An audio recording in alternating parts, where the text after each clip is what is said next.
கர்த்தருடைய பரிசு நாமத்திற்கு ஸ்தோத்திரம் உண்டாவதாக.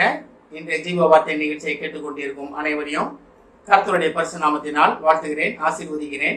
இன்றைய தின தியானத்திற்கு தேவன் கொடுத்த வேத பகுதி சங்கீத புஸ்தகம், அதில் 43ஆம் சங்கீதம் 3ஆம் வசனம். 43ஆம் சங்கீதம் 3ஆம் வசனம்.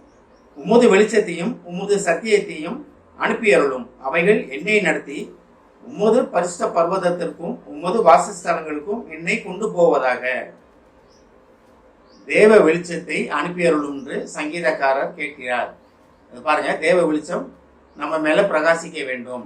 இன்றைய தினம் தேவ வெளிச்சம் உங்க மேல் பிரகாசிப்பதற்காக நான் தேவனை வேண்டிக் கொள்கிறேன். இதுல பாருங்க, 3-4 காரியங்கள் சொல்லப்பட்டிருக்கிறது. உமது வெளிச்சத்தையும் உமது சத்தியத்தையும் அனுப்பியருளும். சத்தியம்னா என்ன? வேதம் தான் சத்தியம், கையில் இருக்க பைபிள் தான் சத்தியம், இதுதான் சத்திய வார்த்தைகள், இதுதான் சத்தியம், எல்லாமே தான். வெளிச்சம்னா என்ன? தேவன்றது வர வெளிச்சம், தேவ வெளிச்சம். அதை தேவ வெளிச்சத்தை நம்ம எப்படி புரிந்து கொள்ள முடியும்? வேத வசனமாகிய சத்தியமாகிய வேத வசனத்தை நம்ம தியானிக்கும் போது, அதை புரிந்து கொள்ளும் போது, இதுல தான் தேவ வெளிச்சத்தை நம்ம பெற முடியும். இது இல்லாம நம்ம பெற முடியாது, தேவ வெளிச்சத்தை பெற முடியாது. தேவன் நம்மளுக்கு சகலத்தையும் நம்ம கையில கொடுத்திருக்கிறார். ஆனா அதை எடுத்து எப்படி பயன்படுத்துவது, அதை எப்படி செயல் நடைமுறைப்படுத்துவது அப்படின்னா, அது இந்த வேதாகம புத்தகத்துல தான் சொல்லப்பட்டிருக்கிறது. சத்தியமாகிய வேதாகமத்துல தான் எல்லாம் சொல்லப்பட்டிருக்கிறது. ஆனால் தான் உமது வெளிச்சத்தையும் உமது சத்தியத்தையும் அனுப்பியருளும். அப்ப ஒரு திருப்பி கேட்கிறார் சங்கீதக்காரர், திருப்பி தேவன்கிட்ட கேட்கிறார், ஆண்டவரே, ஏற்கனவே நீங்க சொல்லியிருக்கீங்க, ஏற்கனவே நீங்க செஞ்சிருக்கீங்க, அதில் எனக்கு புரியல ஆண்டவரே, அதனால திருப்பி எனக்கு சொல்லித்தாருங்க ஆண்டவரே, திருப்பி எனக்கு அனுப்புங்க ஆண்டவரே அப்படின்னு கேட்கிறார். நம்மளும் வாய்களை திறந்து, தேவனே, இது வரைக்கும் அறியாத காலங்களில் விட்டுற மாட்டவரே, நான் இப்ப தெரிஞ்சுக்கணும்னு ஆசைப்படுறேன் ஆண்டவரே, உமது சத்தியத்தையும் உமது வெளிச்சத்தையும் அறிந்து அதுபடி நடக்க ஆசைப்படுகிறேன் ஆண்டவரே அப்படின்னு நம்ம எப்ப கேட்கிறோமோ, தேவன் அப்ப அவர் விரும்புகிற வழியில் நம்மை நடத்துவார். அதாவது நீங்களே உங்களை பரிசுத்தமாக்கி கொள்ளவே முடியாது. இந்த வேத வெளிச்சமும் வேத சத்தியமும் தான் நம்மளை பரிசுத்தமாக்கும். அது அடுத்தது பாருங்க, அவைகள் என்னை நடத்தி உமது பரிசுத்த பர்வதத்திற்கும். அப்ப எவைகள் நம்மளை நடத்தும்? தேவ வெளிச்சமும் தேவனுடைய சத்தியமாகிய வேத வசனமும் நம்மை நடத்தும். எங்க நடத்தும்? பரிசுத்த பர்வதத்திற்கு நேராக. பரிசுத்த பர்வதம்னா நல்லா தெரியும், பரலோகத்துக்கு நேராக. அப்ப உமது வாசஸ்தலங்களுக்கும், நம்ம யோவான் எழுதின சுவிசேஷத்துல பார்க்கலாம், பிதாவின் வீட்டில் அநேக வாசஸ்தலங்கள் உண்டு. அப்ப அந்த வாசஸ்தலங்கள்ல நம்ம போய் நிரப்பப்படுவதற்காக, அந்த வாசஸ்தலங்களை நம்ம சுதந்திரத்துக் கொள்வதற்கு என்னை கொண்டு போவதாகன்றார். அப்ப எது கொண்டு போகும்?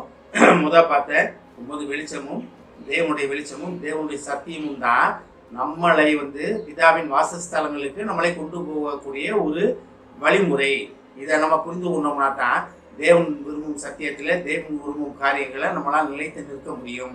அநேக நேரம் நம்ம சுயத்தின்படி ஓடுறோம், சுயத்தின்படி ஓடி நம்ம ஒரு சரியான இடத்துல போய் நிற்க முடியல, நம்மளால தேவன் விரும்பும் இடத்துல நிற்க முடியல. அப்ப தேவ வெளிச்சம் நம்மகிட்ட இல்லை, தேவன் விரும்பும் சத்தியம் நம்மகிட்ட இல்லை அப்படின்னு நம்ம வருத்தப்படுறவங்க அதை பத்தி கவலைப்பட வேணாம். ஆண்டவரே, இன்னையிலிருந்து நான் உண்மை நோக்கி பார்ப்பேன், உமது சத்தியத்தில் நான் நடப்பேன் ஆண்டவரேன்னு ஒரு முடிவெடுத்தோம்னா தேவன் கரம் பிடித்து நடத்த வல்லவராக இருக்கிறார். நீங்க எத்தனை தடவை தேவனை விட்டு போனாலும் அதை பத்தி தேவன் கவலைப்பட மாட்டாரு. எப்படி என் மையம் என்ன திருப்பி வருவான்ற நிச்சயம் அவருக்கு உண்டு. ஏன்னா நம்மளை பேர் சொல்லி அழைத்திருக்கிறார். உலக தோற்றத்துக்கு முன்னாலே நம்மளை அறிந்து கொண்ட தேவன்.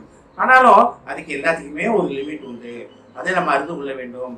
உமது வெளிச்சம், நம்ம தேவனுடைய வெளிச்சத்தில் நம்ம நடப்பதற்காக அழைக்கப்படுகிறோம். அப்ப அந்த அழைப்பை நம்ம எப்படி எடுத்துக்கிறோம்? இன்னைக்கு ஒரு நாள் இருப்போம், நாளைக்கு ஒரு நாள் வேணாம், இன்னைக்கு இருப்போம் நாளைக்கு வேணாம், அந்த மாதிரி இருப்போமா? கிடையாது. நிரந்தர வெளிச்சம், நிரந்தரமாக தேவனுடன் நம்ம உருவாடுவதற்கு அழைக்கப்படுகிறோம். ஆனால் தான் தாவீது ராஜா அதெல்லாம் எழுந்துருவோமோன்றதுதான் உமது சத்தியத்தையும் உமது வெளிச்சத்தையும் அனுப்பியருளும் அப்படின்னு கேட்கிறாரு.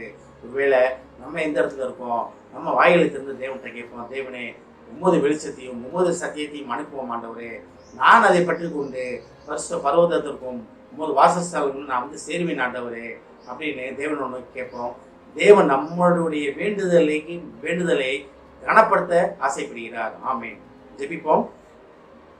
எங்களை அதிமனசும் அன்பின் பரலோக பிதாவே, உமது வெளிச்சத்தையும் உமது சத்தியத்தையும் எங்களுக்கு அனுப்பியதற்காக நன்றி ஆண்டவரே. அதை நாங்கள் பற்றி கொண்டு உமது பரிசுத்த பர்வதத்தில் உண்மை தரிசிக்க எங்களுக்கு உதவி செய்வதற்காக நன்றி ஆண்டவரே. இதை கேட்டுக்கொண்டு ஒவ்வொரு விசுவாசியும் ஆசீர்வதிக்கிறோம் அப்பா, ஒவ்வொரு குடும்பத்தையும் ஆசீர்வதிக்கிறோம் ஆண்டவரே.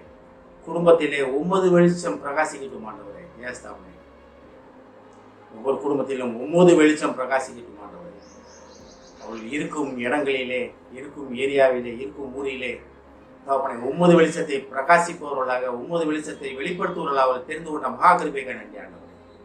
ஆசீர்வதிக்கும் இயேசுவின் மூலமாக கேட்கிறேன் நல்ல பிதாவே, ஆமென். கர்த்தர் உங்களை ஆசீர்வதிப்பாராக.